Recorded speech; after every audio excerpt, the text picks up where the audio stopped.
Quand tu fermes la porte et que ton chat se retrouve seul à la maison, il ne comprend pas que tu vas revenir, et ce qui se passe dans sa tête est bien plus troublant que tu ne l'imagines. Selon la psychologie animale, pour lui tu n'es pas au travail ou autre part, tu es simplement parti, et l'attente commence. Les chats ne perçoivent pas le temps comme nous. Ils ne comptent pas les heures, ils ne savent pas si ton absence va durer 10 minutes, ou si elle est définitive. Leur cerveau n'a aucun repère précis, alors il entre dans un mode très particulier. Au début, ton chat continue sa routine. Il mange un peu, il se déplace, et il observe son environnement. Mais plus le temps passe, plus son comportement change sans que tu le vois. Il se rapproche des endroits que tu utilises le plus, le lit, le canapé, la porte ou la fenêtre, et ce n'est pas un hasard. Selon la psychologie féline, le chat fonctionne par association sensorielle émotionnelle. Ton odeur, ta voix, tes gestes sont des signaux de sécurité, et quand tu n'es plus là, son cerveau cherche ses repères pour se rassurer. Et quand il ne les trouve pas, il ne panique pas comme un humain. Il se replie, il ralentit, et il se met en veille émotionnelle. C'est pour ça que certains chats dorment davantage quand leur humain est absent. Ce n'est pas de la paresse, mais c'est une stratégie d'attente. Une façon d'économiser son énergie,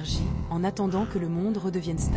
Et quand tu rentres enfin, ton chat ne saute pas toujours de joie. Il peut même t'ignorer, mais ce n'est pas de l'indifférence. C'est un relâchement profond, et son système nerveux comprend que l'absence n'était pas définitive. Ton chat ne t'a pas oublié, il ne s'en fichait pas, il t'a attendu à sa manière silencieuse, stable et fidèle.